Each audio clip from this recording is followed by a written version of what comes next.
Perkenalkan, nama saya Agus Purwono, CGP Angkatan 10 Kabupaten Kendal, akan melakukan demonstrasi kontekstual modul 2.3. Saya sebagai observer, di samping kanan saya Bu Eli sebagai coach, di samping kiri saya Bu Alif sebagai coach. Terima kasih.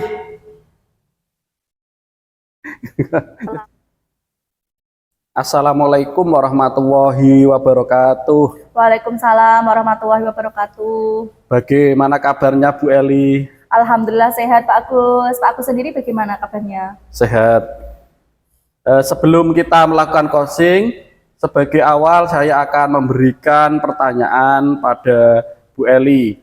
Pertama-tama saya akan mendiskusikan tentang rubrik penilaian kita hari ini. Baik ya Bu.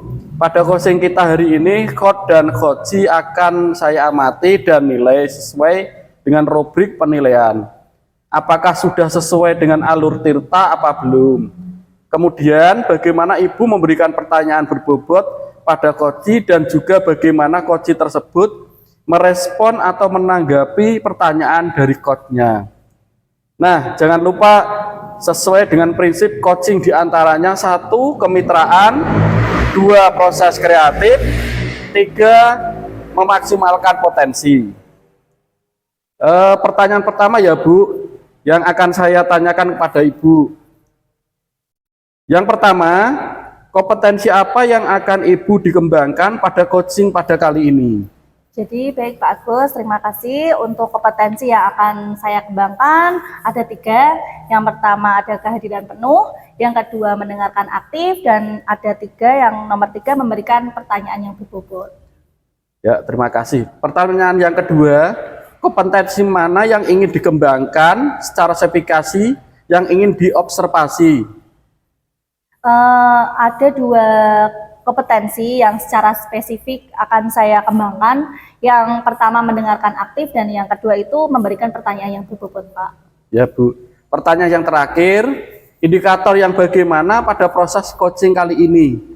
Jadi indikator yang ingin saya kembangkan pada coaching kali ini, saya ingin coachee itu dapat menemukan solusi dari permasalahan yang dihadapinya. Seperti itu Pak. Ya Bu, demikian dulu ya Bu pra-observasi kali ini. Silahkan Ibu melakukan coaching selanjutnya. Terima kasih Pak Agus. Sama-sama Bu Eli. Assalamualaikum Bu Eli, Pak Agus. Waalaikumsalam Bu Alif. Silahkan duduk Bu Alif. Terima kasih. Bu Alif, hari ini bagaimana kabarnya? Alhamdulillah Bu, baik. Alhamdulillah sehat. Bu Eli gimana kabarnya? Alhamdulillah saya juga dalam keadaan sehat Bu Alif. Alhamdulillah Pak Agus sehat Pak Agus. Sehat. Iya. Nah Bu Alif, kemarin Bu Alif itu telepon saya nih. Iya. Kira-kira Bu Alif hari ini mau apa yang ingin disampaikan Bu Alif? Gini Bu Eli, jadi saya tuh punya masalah Bu Eli. Siswa saya ini kelas 3 sih Bu, mau naik kelas 4. Tapi dia itu belum lancar membaca dan menulisnya Bu Eli. Jadi yang saya tangkap Bu Alif itu memiliki permasalahan di mana ada siswanya yang belum bisa membaca. Kira-kira harapan Bu Alif itu apa Bu? Harapan saya tentunya saya bisa menemukan solusi Bu atas permasalahan saya ini, yang nantinya nanti murid saya itu bisa seperti teman yang lain Bu, jadi nggak ketinggalan ketika dia nggak bisa baca tulis, apalagi ini udah mau naik kelas 4 Bu Eli. Ya, jadi harapannya Ibu dari percakapan kita hari ini dengan ingin menemukan solusi semoga nanti apa yang diharapkan Ibu solusinya akan ada nggih. Iya Bu. Kemudian Bu, ceritakan Bu nih, permasalahan Ibu apa sih? Jadi gini Bu Eli, sudah lama ini sih Bu, murid saya itu kalau di kelas disuruh nulis itu malah nangis Bu. Suruh baca itu Pak malah berkaca-kaca matanya, apalagi suruh maju Bu, pasti mencucu Bu. Nah ini saya itu bingung sampai gimana di kelas itu, mau saya paksa atau mau begini, itu juga saya salah kan Bu. Nah terus dari sinilah saya itu merasa bagaimana ini kok anaknya kok tidak sama dengan teman-teman yang lain, selalu ketinggalan, kemudian tugas-tugas juga jarang dikerjakan Bu, begitu. Oh, jadi kira-kira seperti itu nih Bu. Apakah Bu Alif itu sudah menelusuri penyebabnya kenapa siswa tersebut itu sampai anak ini mau naik kelas 4 itu belum bisa lancar membaca? Kira-kira penyebabnya apa Bu? Apakah sudah ditelusuri? Sejauh ini saya sudah memanggil orang tua juga sih Bu. Saya sudah mencoba. Yang pertama saya panggil anaknya dulu sih Bu.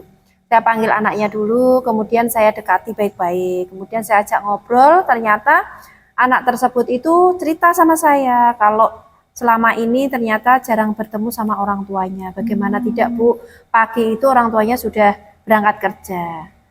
Malam dia sudah tidur, ya, orang tuanya baru pulang ke rumah. Nah ini yang menyebabkan anak itu saya kira saya amati ya nggak semangat dalam belajar. Apalagi kok nelateni yang namanya baca tulis, pastinya tidak sempat sama sekali gitu Bu. Dan mungkin itu Bu yang saya amati sih Bu. Kira-kira Bu, dari gambaran permasalahan Ibu, kondisi ideal apa sih yang Bu Alif harapkan?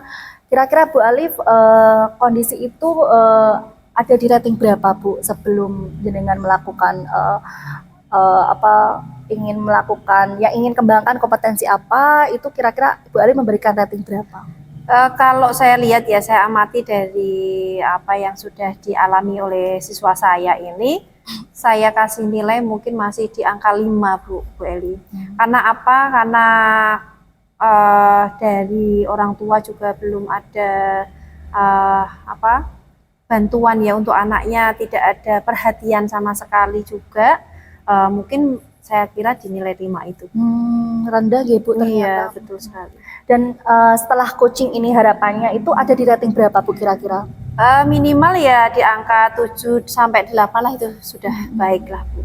Ya semoga saja ada kenaikan yang signifikan ya Bu. Iya, betul sekali. Kemudian Bu ini setelah tadi bercerita gitu tentang permasalahan jenengan, kira-kira rencana apa sih atau langkah apa yang ingin jenengan lakukan agar siswa tersebut itu lancar membacanya? Kalau rencana ke depan ini, saya yang pertama pasti saya setelah dekati anak saya, murid saya ajak ngobrol, kasih semangat ya Bu.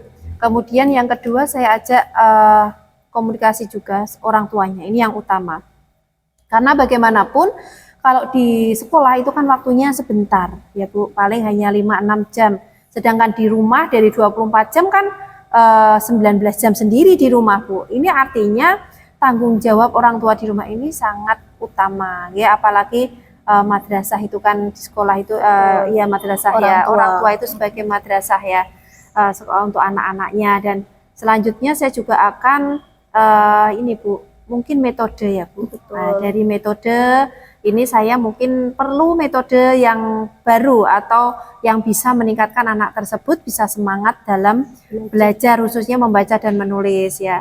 Metodenya mungkin saya pernah punya pengalaman sih Bu, metode seperti kayak buat game ya, membaca itu tidak harus membuka buku dan anak-anak mengeja begitu, tidak, tetapi dengan permainan, kemudian dengan lagu mungkin dapat membuat mereka lebih semangat lagi untuk belajar membaca dan menulis. Banyak sekali inovasi-inovasi yang nantinya bisa membangkitkan semangat anak untuk belajar gitu tentunya. Ya, betul. Saya setelah mendengar tadi saya kira luar biasa sekali metode yang jenengan akan laksanakan ini nanti. Semoga rencana jenengan akan berjalan lancar Ibu. Saya harapkan seperti itu. Ya, Bu, terima kasih.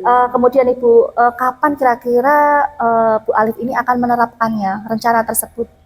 Kalau kapannya secepatnya mungkin ya Bu ya, karena bagaimanapun dia sudah mau naik kelas 4, kalau dia belum bisa membaca dan menulis ya dia akan ketinggalan dengan teman-teman yang lain Bu. Jadi tapi walaupun segala sesuatu itu nggak instan ya Bu ya, butuh proses. Tapi insya Allah akan saya lakukan secepatnya. Nah pastinya apabila ada rencana itu pasti kita dalam prosesnya akan ada dukungan. Kira-kira apa saja dukungan jenengan yang Anda perlukan Bu? Ya, kalau selama ini dari kepala sekolah tetap ya Bu, dukungan dari kepala sekolah terkait bagaimana nanti media atau metode yang saya gunakan. Tentunya saya butuh masukan dari kepala sekolah saya, kemudian rekan sejawat ya Bu, bagaimana nanti saya juga akan berdiskusi dengan teman saya, mungkin ada trik-trik yang bagus ya yang bisa saya terapkan, dan yang terpenting adalah dukungan dari orang tua itu sendiri. Jadi kita bersama-sama ketika dukungan itu